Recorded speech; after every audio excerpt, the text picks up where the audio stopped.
Olá, seja muito bem-vindo a uma série de 3 aulas gratuitas sobre a confeitaria francesa.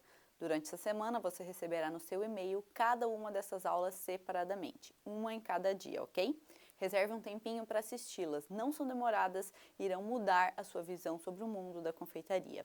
Além de te ensinar uma técnica que vai te ajudar a vender muito mais e ainda um doce que todo mundo ama. Eu sou a Patrícia Brischi e hoje vamos fazer juntos um doce que todo mundo ama e vende muito. Porém, eu vou te ensinar uma técnica que fará com que você elimine a concorrência e venda ainda mais. Mas antes eu gostaria de me apresentar rapidamente.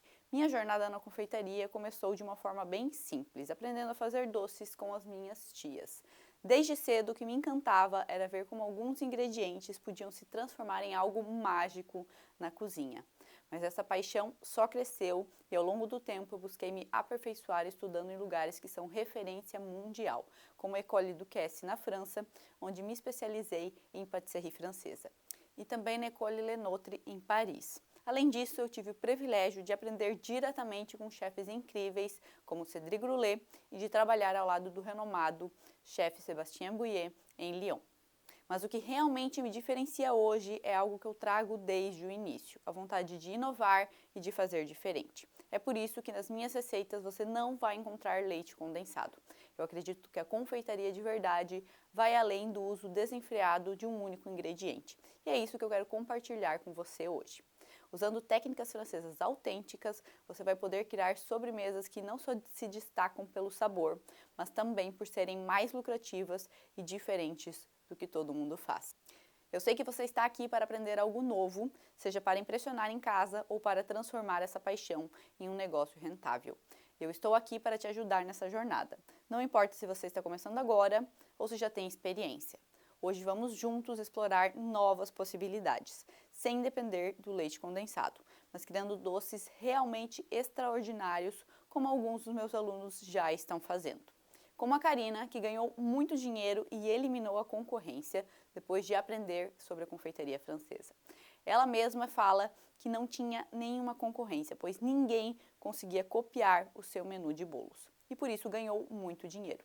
Ou a Luciene, que passou a ter um faturamento maior depois de apresentar doces diferenciados da confeitaria francesa para os seus clientes. Então, preparado para aprender este doce que vai impressionar a todos? Com ingredientes baratos e técnicas que valorizam ainda mais o seu trabalho, que vão levar seus doces a outro nível?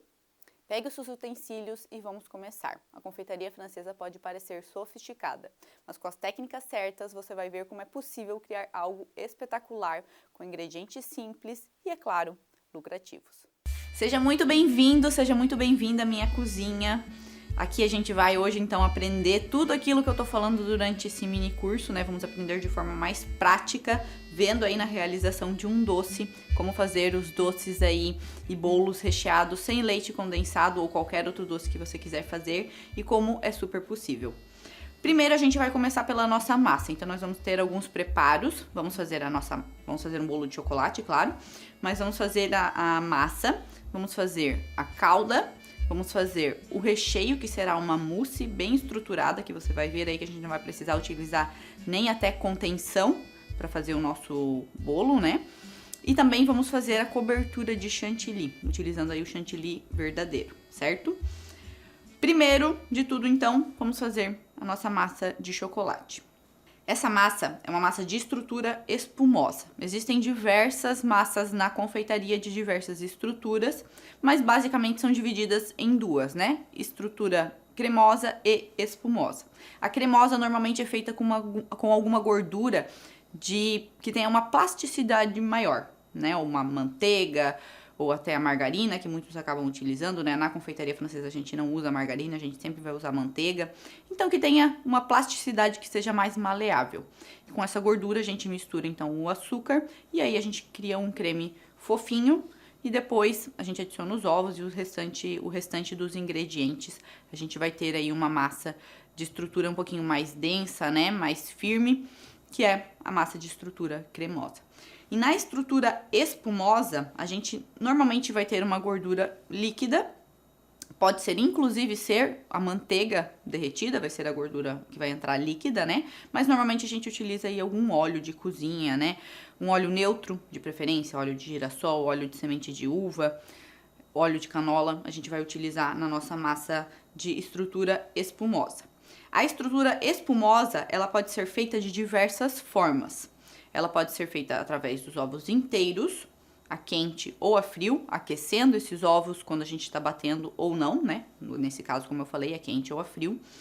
Pode ser feito com o método merengado, onde a gente mistura apenas as claras com açúcar, faz um merengue e aí depois adiciona os outros ingredientes. Então, cada uma dessas técnicas que a gente vai ter, a gente vai conseguir uma estrutura final diferente para o nosso bolo, né? Um volume maior ou menor, as bolinhas, né, que ficam dentro do bolo maiores ou menores, tudo depende de como a gente vai fazer a mistura de ovos e açúcar, né, ou gordura e açúcar, tá? Tudo parte dessa mistura inicial. Quando que eu vou utilizar uma técnica ou outra, né? Normalmente a receita ela vai pedir, ela vai falar qual a técnica que você vai utilizar, porque aquela é a técnica mais adequada para aquela quantidade de ingredientes, né? Para aquela proporção de trigo, açúcar e ovos, enfim, ou gordura que você vai ter na receita. Então, por isso é importante seguir a técnica que a receita está pedindo. Não quer dizer que você não pode fazer algumas alterações, né? Depois que você já conhece melhor como funcionam os ingredientes, como eles se comportam, você consegue fazer algumas alterações e aí conseguir outras estruturas e outros modos de preparo, né? Outros resultados finais para sua massa de bolo, tá? Então, hoje a gente vai fazer um método espumoso a frio, com ovos inteiros, né, e o açúcar para nossa massa de chocolate, para o nosso biscuit chocolat da confeitaria francesa. A primeira coisa, então, para a gente fazer a nossa massa de chocolate vai ser prestar atenção nos nossos ovos, tá? Que eu tenho ovos inteiros, ovos em temperatura ambiente. Toda vez que a gente fala em ovos na cozinha, a gente fala na confeitaria, principalmente a gente fala neles em temperatura ambiente, quer dizer o quê? Que eles não podem estar gelados. A gente está trabalhando aqui com moléculas, né? Água, gordura, proteína, enfim, que formam os nossos ovos e se a gente utiliza eles de gelados, né? Que a gente acabou de tirar da geladeira e usa gelados, a gente vai comprometer um pouco o volume do nosso preparo.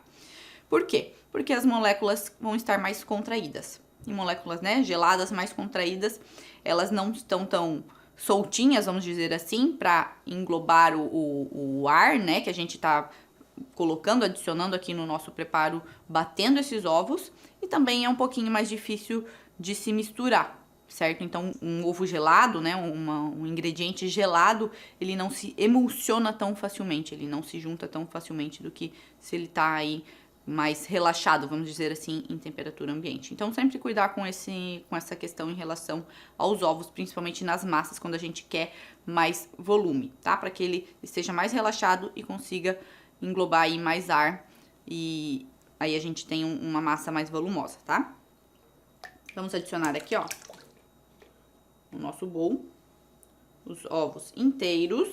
Nesse caso, quando a gente tá adicionando ovo inteiro e misturando o açúcar, a gente pode colocar o açúcar todo de uma vez. Se a gente vai utilizar outra técnica de preparo, como é a massa merengada, né, a base de merengue, aí a gente vai cuidar, a gente não vai adicionar o açúcar, né, todo de uma vez, porque ele vai acabar pesando, né, no nosso merengue e não vai criar tanto volume.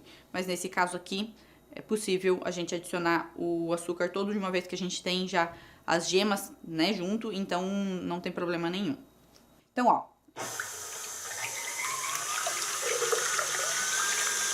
velocidade média, tá?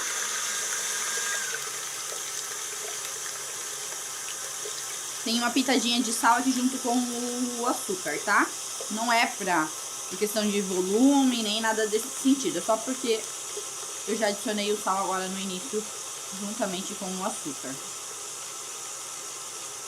O que ajuda, né, a aumentar a elasticidade, principalmente de claras, né, das proteínas da clara, é o ácido e o calor, tá? O sal não. O sal, ele acaba até comprometendo o volume dos nossos preparos, nossos merengues. Principalmente o merengue, que é um pouco mais delicado, né, do que a mistura de ovos inteiros. Então agora a gente vai bater em velocidade média a alta, não tem problema aqui, até velocidade 6, no caso que eu vou utilizar, até ele criar um volume, vai basicamente triplicar de volume e vai ter o ponto aí do ruban, que é o ponto fita. Eu vou mostrar depois pra você como é que é, onde a gente já tem uma espuma bem estruturada, bem firme pro nosso bolo de chocolate.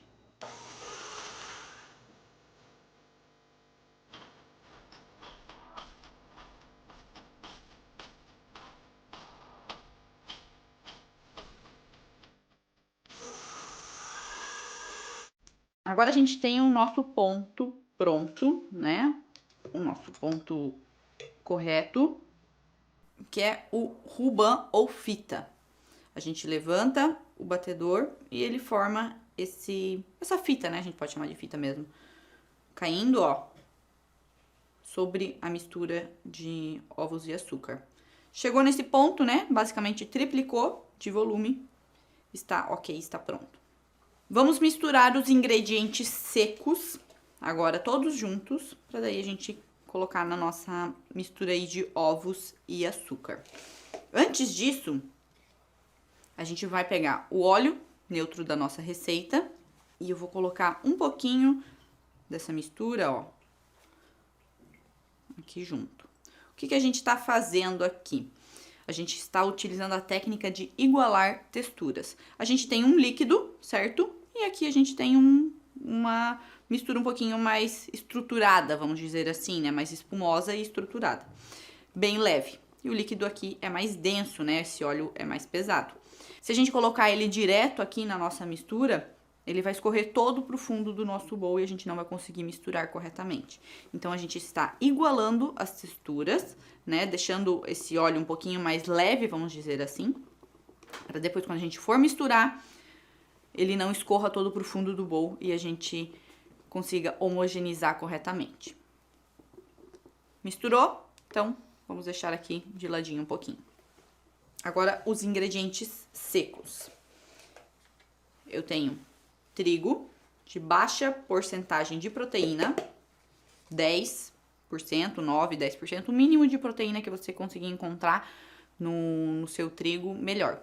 Trigo tipo 1 ou T45 ou 55, se você estiver fora do Brasil, em Portugal, né? O T45 ou o T55, ele funciona legal aqui. Observe só qual deles que tem uma porcentagem de proteína menor. Porque a gente não quer, não vai fazer um pão aqui, né? A gente não precisa que esse glúten se desenvolva e que a gente tenha bastante glúten, né, no nosso preparo.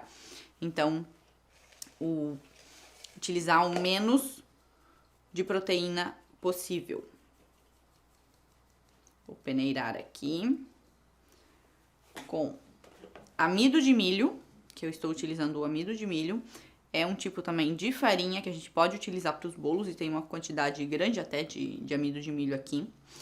Ele ajuda a deixar o nosso bolo também fofinho, principalmente porque ele absorve bastante água. Então, essa água que o amido absorve, ela não vai pro trigo, né? O trigo não consegue absorver, o amido ele acaba absorvendo antes.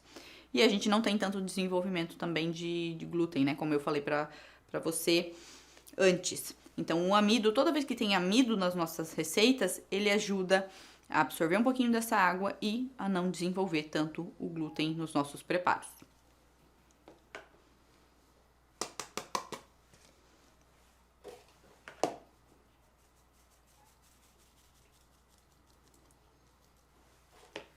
Cacau em pó 100%, não tem nada de açúcar nesse cacau em pó, ele é cacau, não é chocolate em pó.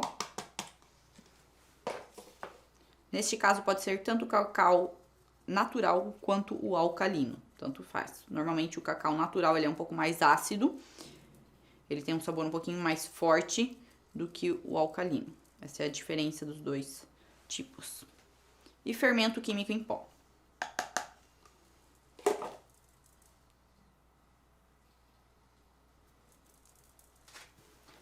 Com o fouet, vou misturar todos os secos. E agora a gente vai misturar. Vamos fazer em 3 partes. Normalmente a gente faz assim, para também usar a técnica de igualar textura, deixar um pouquinho mais pesada essa mistura aqui e a gente conseguir misturar corretamente, né, misturar melhor. Se a gente adicionar todos os secos, né, de uma vez só aqui dentro, a gente vai ficar mexendo muito e aí a gente perde toda a aeração que a gente fez. Por isso que a gente sempre adiciona pelo menos em 3 partes os secos com os líquidos da receita. Primeira parte. E aí o movimento é assim, ó, de baixo para cima, do meio para as laterais. E aí a gente vai virando o bowl ao mesmo tempo, ó. Observa como a minha mão faz. De baixo para cima, indo para as laterais e a gente vai virando o bowl.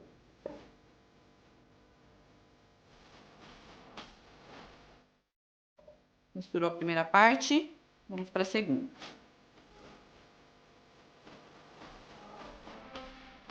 Agora a última parte. Por que a gente faz isso à mão e não na batedeira, né? A gente consegue mais controle da mistura, né? Quando a gente faz à mão. A gente consegue mais delicada, né? Fazer mais delicadamente, misturar onde está precisando. A batedeira, ela vai bater, mesmo que na velocidade mais baixa, ela vai simplesmente bater tudo. Então, aqui a gente consegue, de uma forma mais delicada, misturar.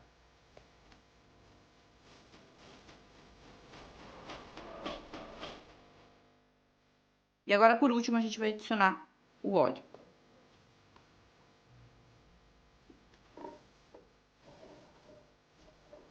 O mesmo movimento. De baixo para cima, do meio para as laterais.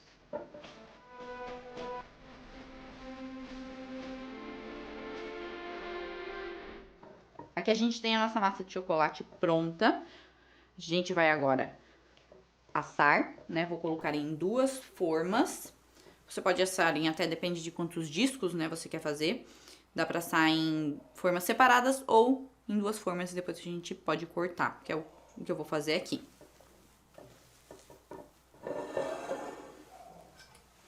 Em 2 formas, eu estou utilizando aqui de 20 centímetros. A gente vai só untar o fundo removível, ok? Com um pouquinho de desmoldante, ou óleo, ou manteiga, se você quiser, né, preferir.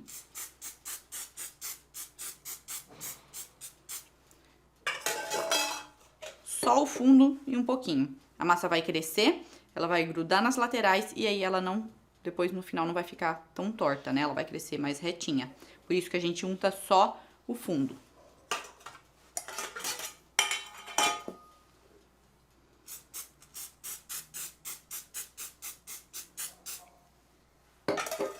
E agora a gente vai dividir a massa nessas 2 formas e vamos levar para assar.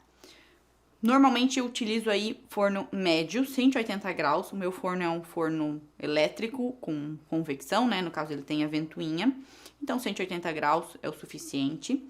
E eu asso aí por mais ou menos uns 40, né? De 30 a 40 minutos. Você vai ter que ver aí quanto tempo vai precisar para sua massa para ela assar.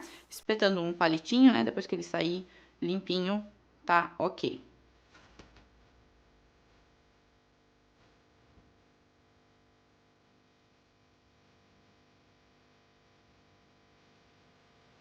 Então, agora a gente vai levar para assar, como eu falei, mais ou menos 180 graus, de 30 a 40 minutos. A aula de hoje já te deu uma ideia do mundo de possibilidades que a confeitaria francesa oferece, né? Vamos encerrar por aqui, mas em breve você receberá a segunda aula deste mini curso no seu e-mail. Até lá!